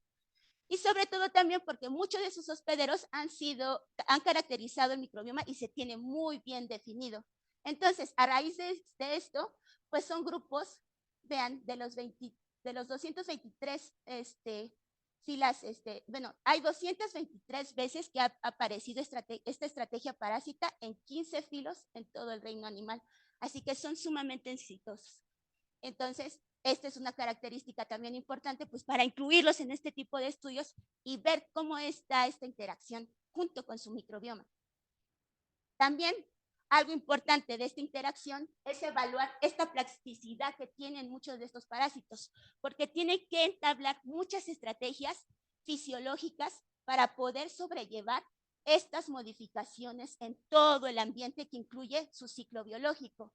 Vamos a ver que la etapa adulta pues parasita a un vertebrado y las subsiguientes etapas de su ciclo de vida van a presentar otras características muy diferentes. Por ejemplo, pueden presentar hospederos intermediarios, como son estos vertebrados, o pueden tener la presencia en ambientes de vida libre. Como tal, hay un contraste sumamente fuerte para poder sobrellevar a cabo su subsistencia y tener un éxito al cerrar su ciclo biológico. Y también vamos a ver muchas modificaciones a lo largo de su ciclo biológico morfológicamente, lo que también les va a implicar fuertes, pues, fuertes presiones para poder subllevar cada uno de estos procesos. En esta ocasión les voy a presentar únicamente dentro del trabajo que llevamos a cabo con los helmintos. Ya los mencionó Oscar, pero ¿qué en sí son unos helmintos, no? Los helmintos va a ser un grupo no natural, es decir, que no conforma un grupo monofilético, sino que va a estar en diferentes grupos de la filogenia de los animales y únicamente se van a incluir por presentar ciertas características. ¿Estas características cuáles son? Pues que presentan un cuerpo vermiforme y que son parásitos de vertebrados. Aunado a esto, pues puede ser difícil incluir o no a ciertos grupos dentro de los helmintos, pero estas dos características se tienen que cumplir por default. Y algo también importante al incluir a los helmintos es que cada uno de ellos presenta características morfológicas muy diferentes. Sus hospederos también son muy contrastantes, que tenemos que tener mucho en cuenta en el momento del análisis del estudio. ¿Qué se sabe del microbioma de helmintos hasta el momento? Pues únicamente se han caracterizado 13 especies de helmintos y la mayoría de ellos en sistemas muy controlados y sobre todo en especies que tienen un interés médico veterinario. Y las especies de helmintos asociados a fauna silvestre no han sido evaluadas. De hecho, este sería el primer trabajo en donde se va a caracterizar el microbioma de parásitos en hospederos de vida silvestre. También a raíz de esto se vio la necesidad, como el proyecto Microbioma de la Tierra y el proyecto Microbioma Humano, realizar un proyecto del microbioma, pero de los parásitos, por todas estas implicaciones que tienen en la naturaleza. ¿Cuáles son estos objetivos del microbioma del parásito? Pues es identificar el core microbioma, es decir, el core único que presentan cada una de estas especies, comprender su papel fundamental del microbioma, porque no únicamente es entender el parásito en alteraciones de su hospedero vertebrado, sino el papel fisiológico que juega el microbioma dentro de su hospedero parásito. Y ya a raíz de esto, pues empezar a identificar patrones y procesos en la evolución y de esta interacción, ahora hospedero parásito microbioma.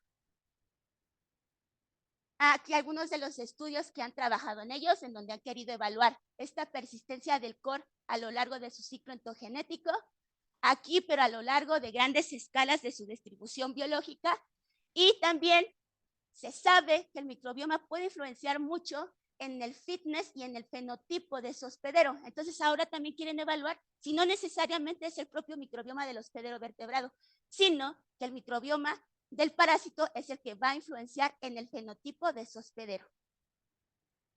¿Dónde lo estamos realizando el estudio? Pues el estudio se está realizando en murciélagos. ¿Por qué en murciélagos? Pues porque se presentan un gremio ecológico sumamente diverso. Los servicios ecosistémicos que nos dan son muy fuertes, sus asociaciones simbióticas, como nos lo platicó Oscar, son muy estrechas, son a la par, específico. Y también se han estudiado mucho a partir en organismos ectoparásitos. Sin embargo, en el mitos está muy rezagado. De las 142 especies registradas para México, únicamente 24 han sido evaluadas bajo este enfoque, de las cuales se tiene el registro de 62 especies. Así que falta un montón para caracterizar y saber la mitofauna de murciélagos. Y algo también importante es que la mayoría de los estudios que se han realizado fuertemente en organismos de vida libre, de vida silvestre, son los murciélagos. Su microbioma está muy bien caracterizado, lo que nos va a ayudar a inferir ciertos patrones del microbioma de sus endo y ectoparásitos. Se tienen dos líneas de conocimiento del microbioma, de cómo puede estar estructurado. La primera de ellas es que está derivada a este fenómeno filosimbiótico, donde sí encontramos la evidencia de una correlación entre la filogenia de los hospederos y su microbioma. Sin embargo, al ampliar esta filogenia, vemos que eso se pierde. Es decir, al incluir una mayor cantidad de murciélagos, de especies de murciélagos en el estudio, vemos que ya se pierde este fenómeno de filosimbiosis. Y por lo tanto, se está ligando más a procesos, más a características tróficas, es decir, a qué tipo de alimento es el que ellos consumen. Ahí, como nos dijo Oscar, entonces, ¿cuál es el objetivo del trabajo? Pues es primeramente saber qué microbioma está asociado a ellos. Y segundo, evaluar cómo es, si la filogenia de este parásito está influenciando en la estructura del microbioma asociado a él, y a partir de esto, qué influencia tiene en su hospedero vertebrado. Estos dos escenarios hipotéticos en donde vamos a encontrar, si ya tenemos la premisa de que probablemente sí la filogenia de su hospedero quiróptero es un reflejo de su microbioma, al tener especies del mintos que están coespecíficas, también probablemente encontremos este patrón, ¿no? El objetivo del estudio, pues sí, es determinar si existe esta correlación evolutiva o es derivado a un filtrado ambiental, principalmente la dieta del quiróptero o de su distribución. Las localidades que muestramos para este estudio, pues ha sido muy amplia, ¿no? Hemos evaluado y hecho los muestreos en Veracruz, en Mérida, en Jalisco y en Chiapas, pero únicamente de estas localidades tuvimos positividad del mitos, tanto en Chiapas como en la isla Don Panchito. En las otras dos no encontramos el mitos asociados a ellos. Entonces es un azar también, como lo decía, de fasciola hepática, ¿no? O sea, todas estas modificaciones de uso del suelo, la persistencia de hospederos intermediarios pueden dar lugar a la presencia o no de especies de parásitos. Para esto, pues trabajamos con una especie que les voy a platicar, que es una especie de murciélago insectívoro que se colectó en Boca de Chajul, y tuvimos la suerte de obtener muestras también de Tecash de Yucatán con una colaboración de la UADY.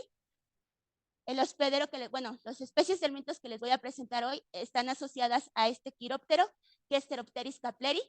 Es un quiróptero insectívoro monógamo y que vive en cuevas. Presenta pequeños individuos en cada uno de sus como estilo manadas, y su distribución pues va desde el sur de México hasta la parte norte de Brasil. ¿Cómo fue el proceso de obtención de muestras? Es largo y tedioso, debido a que como es muestras de microbioma y de bacterias, se pueden contaminar entre muestras, ¿no? Entonces hay que tener demasiado cuidado. Pues se capturan los murciélagos, se aíslan en saquitos y se hace una revisión parasitológica. Se aíslan en sacos para que no exista un entrecruzamiento de fauna.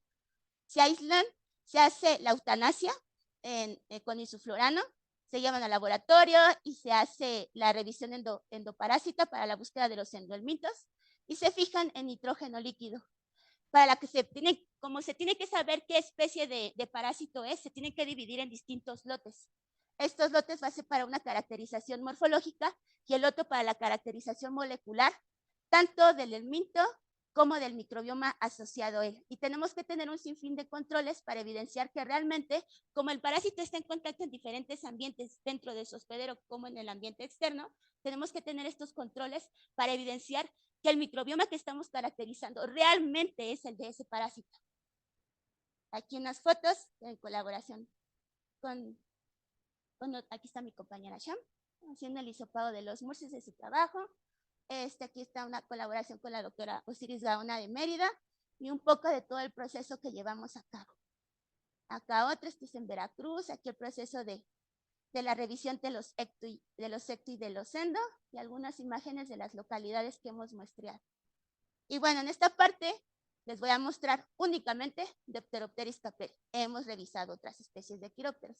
Y aquí el objetivo y lo que les voy a mostrar, pues en primera instancia y una parte muy larga, pero bonita, pues es conocer qué parásitos están ligados a ellos, ¿no? Y esto, pues como les mencioné, va a ser bajo una perspectiva molecular y morfológica. ¿Cómo lo hacemos? Pues se divide en dos, ¿no? Tenemos estos lotes para morfología donde realizamos preparaciones totales, cortes histológicos y microscopía electrónica de barrido. Y va a depender el grupo taxonómico. Esto se realizó en la Colección Nacional de Mintos del Instituto de Biología. Para la parte de ectoparásitos se realizó en el Laboratorio de Acarología en la Facultad de Ciencias de la UNAM. La parte de molecular se hace a partir de la extracción del ADN genómico, la amplificación de ciertos regiones genéticas que fungen como un código de barras para la identificación de los parásitos, se mandan a secuenciar, se hace unas secuencias consenso en ciertos análisis informáticos, se hace un blast para verificar si realmente estamos secuenciando el objetivo que es el helminto y diversos análisis filogenéticos para corroborar la identificación del parásito. ¿Qué tuvimos? Para el caso de Dipteropteris capleri, tuvimos 3 especies de tremátodos, bueno, pertenecientes a la clase tremátoda del filo Platelminta. La primera es Castroya sp, la segunda Pseudolimatulum sp y la tercera Sagittatrema subsp. En el caso del filo Nemátoda tuvimos un morfotipo, que bueno, todavía está el morfotipo porque todavía no estamos llegando a los análisis morfológicos. Y finalmente una especie de ectoparásito que se ha denominado Comatlana. Aquí les muestro unas imágenes de los grupos, en este caso es el ectoparásito. Aquí unas imágenes de microscopía electrónica de barrido y unas de foto de luz. Aquí la primera especie de tremátodo, que es de la familia Lecitodendridae, género ahorita Limatulum, especie Limatulum y tiene una distribución neotropical. Este estuvo localizado en el intestino medio. Esta es otra especie también perteneciente a esta familia, es del género Castroya, especie ahorita SP1. Tiene una distribución en Colombia y Brasil y sería el primer registro que se ha realizado de esta especie para México. Ahora, como les mencionaba, para confirmar estas características morfológicas y con la utilización de análisis moleculares, se realizó un análisis de inferencia bajo máxima verosimilitud, en donde con la utilización del gen 28S, que es el gen que más se ha utilizado para ubicar filogenéticamente a las especies de tremátodos, encontramos que precisamente al que nosotros creíamos que era Pseudolimatulum, pues no, a raíz de los análisis filogenéticos vimos que no conformaba una monofilia con secuencias que ya pertenecían a este género, entonces hasta el momento lo denominamos Pseudolimatulum. Las especies de Castroya, que creíamos que era una sola, el análisis arrojó que probablemente tenemos 2 especies de Castroya que coexisten en este murciélago. Y finalmente tenemos esta especie que resultó que fue un género nuevo, probablemente una familia nueva, lo denominamos Sagittatrema debido a la forma que tiene de flecha y subsi, pues porque es parásita de murciélagos, ¿no? ¿Qué características también fueron lo que nos derivaron a no poder integrarla a una de las familias? Pues que presenta un poro genital posterior al acetábulo, los folículos vitelógenos que están en la parte superior y la posición del ovario. Esto ya son cuestiones más morfológicas. Y bueno, actualmente ya fue sometido y esperamos respuesta. Ya se tardan un poco, pero ya esperamos que ya nos digan. Y ahora, en el análisis del microbioma, ya teniendo las especies que están asociadas a este murciélago, y a la par estuvimos haciendo la extracción genética y la amplificación de una región particular, también como código de barras, pero bacteriano, del 16S. vimos y también tener como esta premisa que de las especies que encontramos en el parásito estaban relacionadas filogenéticamente, pudimos ahora sí ver que podíamos evaluar este fenómeno de filosimbiosis en los parásitos. Entonces, como objetivo, y así desglosándolos, pues queremos, 1, caracterizar el microbioma de estos parásitos. 2, determinar si estas comunidades microbianas están correlacionadas con el microhábitat del hospedero. 3, evaluar si existe una diferencia entre especies y entre cada individuo de parásito. Y sobre todo también identificar este core que les mencionaba, si existe un microbioma único y exclusivo en cada una de las especies de parásitos asociadas a Pteropteris caplea. ¿Cómo se está realizando esto? Pues ya esta parte ya la tenemos, ya hicimos la extracción genómica, amplificamos el 16S, ya se realizó las preparaciones de librería, se mandan a secuenciar y finalmente ya recibiendo las secuencias, pues se inicia todo este proceso bioinformático. Aquí unas fotos del proceso. Y bueno, recordando y retomando un poquito, las especies que encontramos están relacionadas filogenéticamente, pertenecen a la familia Macrophalloidea. Entonces, al estar correlacionadas, podemos nosotros probar este fenómeno de filosimbiosis. Los otros 2 grupos de parásitos que tenemos, al estar muy alejados entre ellos, pues nos dificultarían este tipo de estudio. Por eso únicamente se va a centrar en la clase Trematode. ¿Qué tenemos al momento? ¿Cómo estuvo la librería? Pues tenemos un número suficiente, creo yo, para poder realizar el análisis. Esta es la localidad, la microlocalidad que tenían ellos a lo largo del sistema digestivo del quiróptero. Tenemos a Sagittatrema subsi, que estaba colonizando la vesícula. Estas especies de Castroya sp1 y Castroya sp2 y Pseudolimatulum, que parasitaban el intestino medio, y finalmente la especie de nematodo que parasitaba el intestino posterior. Entonces, al ser especies cercanas filogenéticamente, creemos que también por eso estaban cohabitando en el mismo sistema, ¿no? En el intestino medio, al tener estas necesidades fisiológicas probablemente semejantes, no lo sabemos. Posteriormente, ya con el análisis más profundo del microbioma, nos podrá indagar un poco al respecto. A mí, algo importante que les quería mencionar es que los resultados que les voy a mostrar es que tenemos nosotros ya bien caracterizado el microbioma de los helmintos. Sumamente ellos, en este microbioma de parásitos, lo que ven fuertemente es que hay que reducir todos estos tipos de contaminantes que puedan tener a la hora del procesamiento, ¿no? Ya que como los parásitos están en un sinfín de sistemas, hay que saber realmente si el microbioma que estamos caracterizando es el del parásito. Para ello, pues ya, después los análisis bioinformáticos que se realizaron, nuestros resultados previos, ¿no? A raíz de los archivos que se generan en esta plataforma de Shine, hicimos ya los análisis en Phyloseq. Cabe señalar, se genera un archivo en el cual se realizaron distintos tipos de filtrado. Entonces se eliminaron filos bacterianos o filogrupos donde estuvieran menor representados o por solo una secuencia, porque nos podía decir pues que pueden ser probables de fenómenos de contaminación, ¿no? Al no estar con prevalencias altas. Iniciamos con una matriz, por así decirlo, de 18.773 taxas en 93 secuencias. Digo, 93 muestras. Finalizamos con todos estos filtrados porque también filtramos mitocondrias, cloroplastos, bacterias no cultivables y sin asignar. Aquí tenemos un montón de grupos sin asignar. Yo creo que por la rareza del grupo que se están arrojando en estas bases de datos. Al final tuvimos 12.532 taxas de 91 muestras porque se quita tanto el control positivo como el control negativo de nuestra matriz. Y bueno, ¿qué tenemos? En Castroya sp, aquí les estoy mostrando las abundancias relativas que se presentan en cada una de las especies. Algo importante, aquí está a nivel de fila y aquí a nivel de familia. Como podemos ver, Castroya 1 y Castroya 2 presentan un microbioma específico, lo cual también nos está indicando que sí hay una separación de estas dos especies también a nivel de microbioma. Aquí tenemos una Castroya 3 porque dentro del análisis teníamos duda entre si era o no esa especie, pero como se parece mucho a los enjuagues y a los controles que tenemos del PBS, se va a eliminar. Y también algo sumamente interesante es que las especies de parásitos no se comparten mucho con su hospedero. De hecho, se parece mal a los enjuagues, que es de esperarse, ¿no?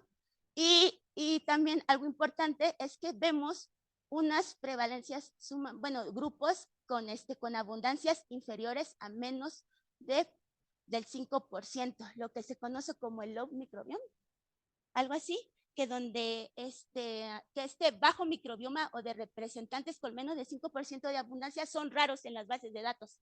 Y también era de esperarse, porque al ser parásitos y solamente 3 especies de parásitos en la base de datos, pues va a ser la mayoría de los grupos bacterianos que encontremos muy raros o diferentes a lo que ya está establecido ahí. Y este mismo patrón lo encontramos en todas las especies que estamos obteniendo. Pseudolimatulum tampoco comparte gran similitud con el tejido del hospedero. Presenta su propio microbioma y también una fuerte representación de otros grupos con menos del 5% de las abundancias, a nivel de fila y a nivel de familia. Tenemos en Sagittatrema subsi,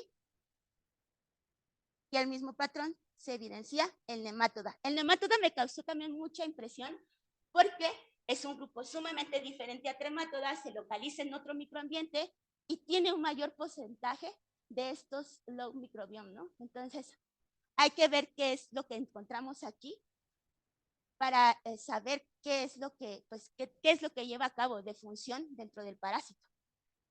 Y aquí un resumen de las abundancias, donde vemos que realmente a nivel de familia, y vemos que realmente cada una de las especies presenta su propio microbioma. Y ya estamos seguros que se está caracterizando el microbioma del parásito y no tenemos fuentes de contaminación. Y ya las inferencias que realicemos a partir de aquí van a estar muy bien sustentadas. Aquí ya lo vemos, pero a nivel de familia, y lo mismo, ¿no? Vemos representantes únicos en cada una de las especies que estamos trabajando en el proyecto. Y bueno, ya teniendo esto, vamos a empezar a continuar con ya análisis más robustos, en donde ya vamos a hacer el análisis filosimbiótico como tal. Queremos ya encontrar ahora sí el microbiome core de todas estas secuencias de filogrupos que estamos evaluando, y ver también si existe esta variación entre especie e interespecífica, ¿no? Que ya después les contaré qué salió. Pues sí, realmente estamos nosotros caracterizando el microbioma del parásito. Recordando esto, pues ya vamos a poder inferir si realmente existe este fenómeno de filosimbiosis en la clase Trematoda.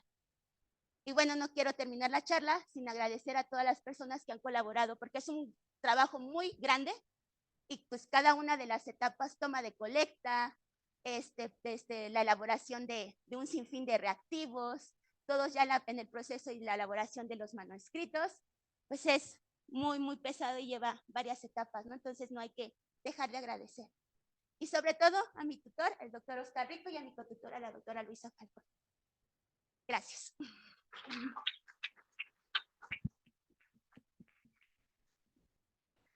Muchas gracias, Nayeli. ¿Preguntas?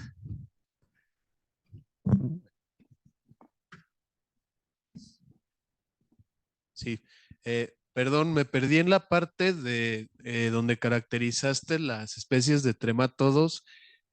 Habías trabajado con el 28S, ¿verdad? Ok, perfecto.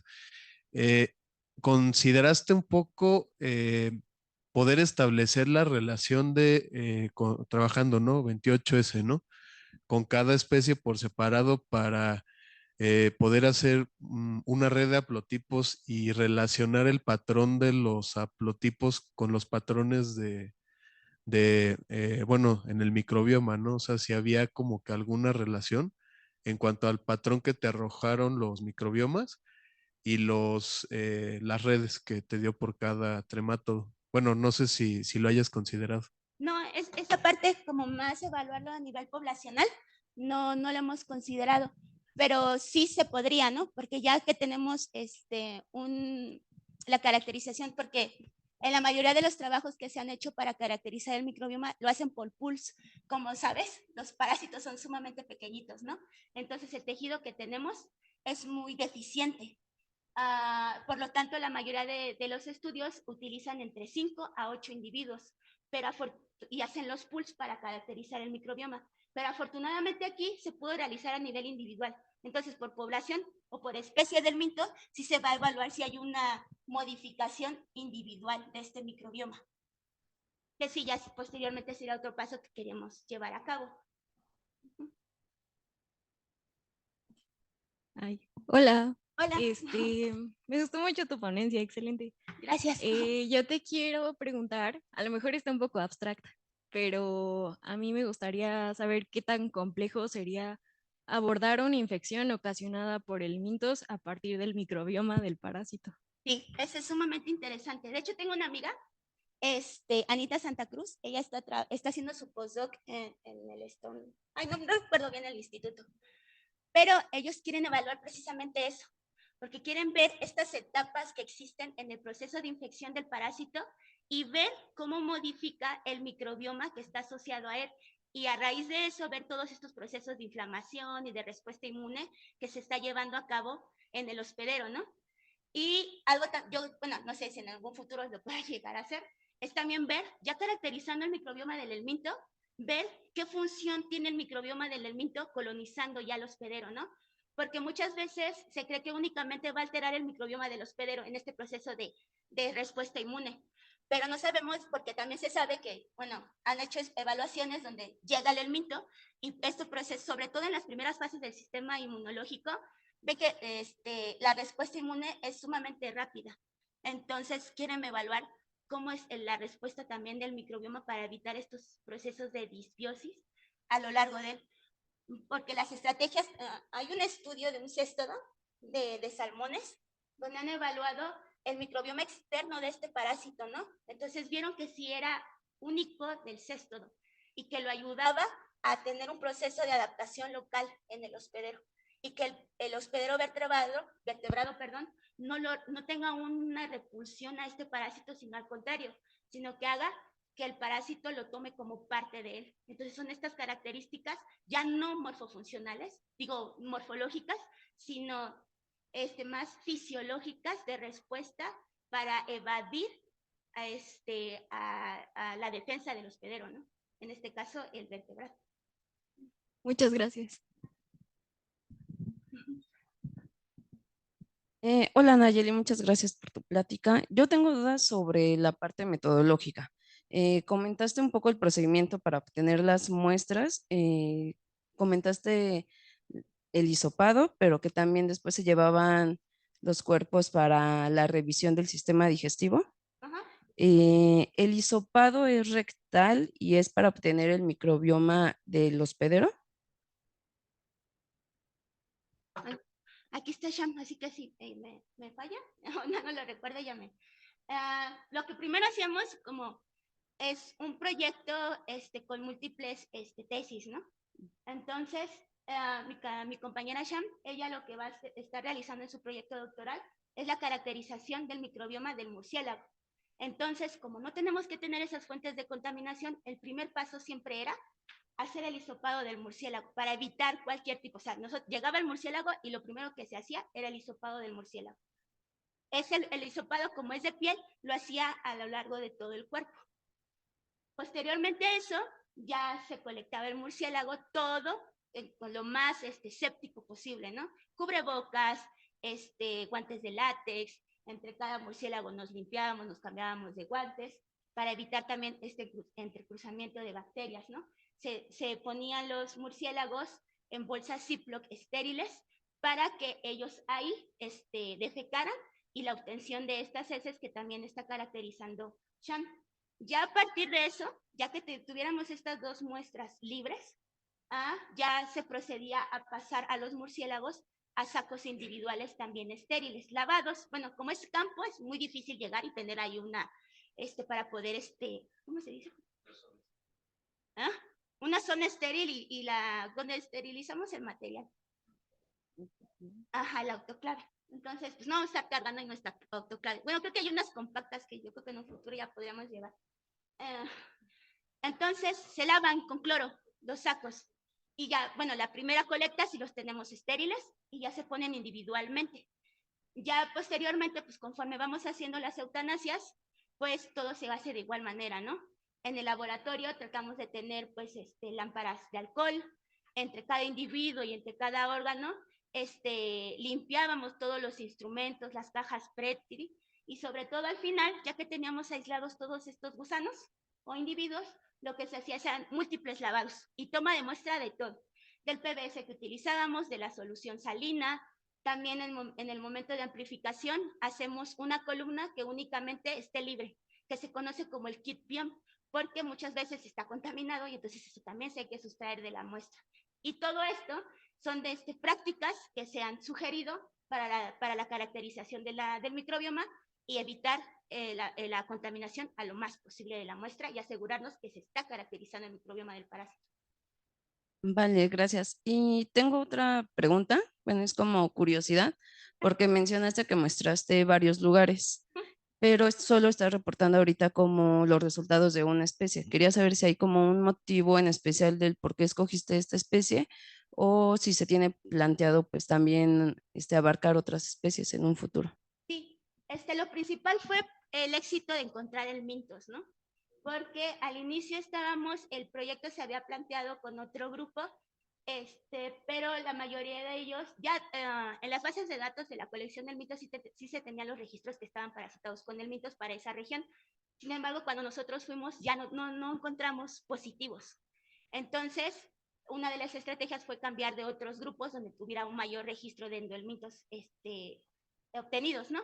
Entonces, entre uno de ellos, pues fue principalmente este insectívoro en la localidad de Chajú, Chiapas, que tuvimos un montonal de individuos por morfotipo, lo cual también nos dio punta para poder continuar este proceso, porque se requieren muchos lotes para las diferentes técnicas que estuvimos realizando.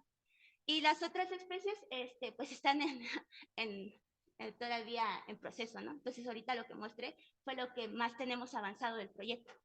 Ah, ok. Perdón. Es que no lo puse porque ya era otra parte.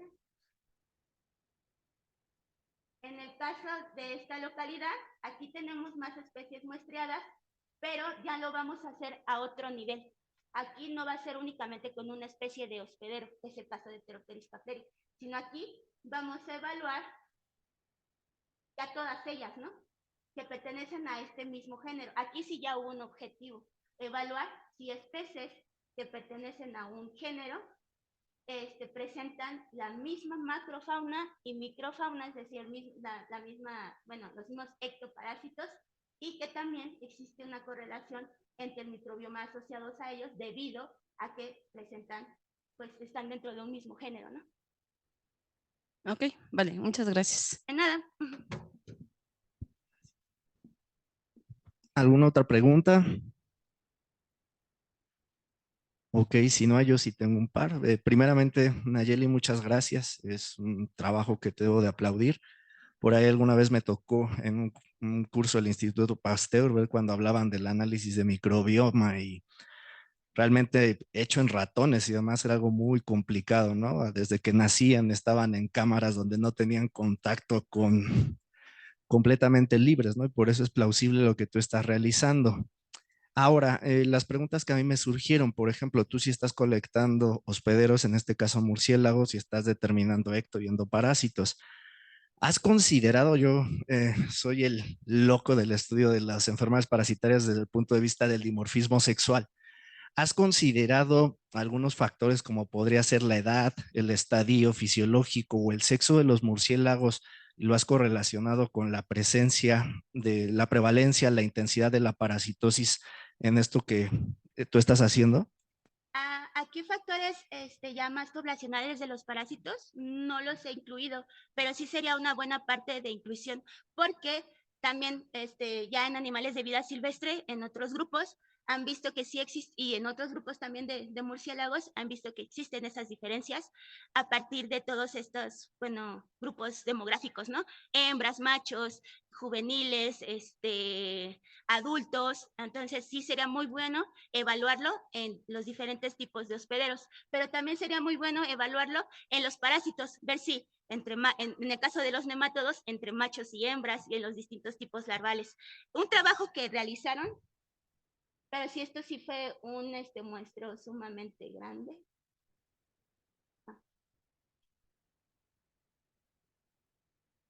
fue por Robert Pauling, en donde evaluaron esta persistencia del core microbión a lo largo de todos los estadios larvales. Y vieron, y bueno, larvales y adultos, ¿no? Y compararon también por los tipos de muestra que presentaban, pero lo padre de este estudio es que encontraron que sí existía un core microbión único en todas estas etapas, lo que aquí en lo que le ponían, pues les ayuda a ellos, porque necesariamente para una cuestión fisiológica, ¿cómo se llama esto? Del equilibrio fisiológico, la homeostasis, necesitan ellos tener este microbioma estable en todas sus etapas ontogenéticas para poder llevar todas estas modificaciones a lo largo de su ciclo biológico. Ellos son lo que argumentaban, ¿no? Pero pues esto es únicamente en un estudio de un trematodo que parasita un pez, ¿no? Entonces hay que ampliar ya todos estos panoramas de todos los hospederos que probablemente puedan tener para empezar a obtener ya más evidencia, ¿no? Sí, ¿no? Y considerando que muchos trematos son hermafroditas, pero y ya verlo en nematodos de sexos separados, ya me quitaste la segunda pregunta. También interesante. Y la última que tengo, en cuestión, por ejemplo, ¿no? Que te digo de esto de dependiendo del sexo del hospedero.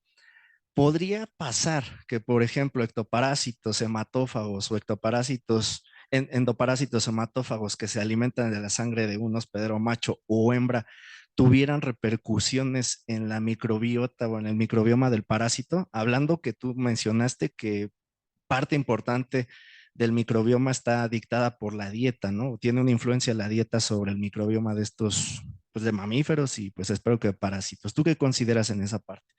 Yo considero que sí, va a haber una sumamente diferencia entre los hábitos alimenticios también de los parásitos, ¿no?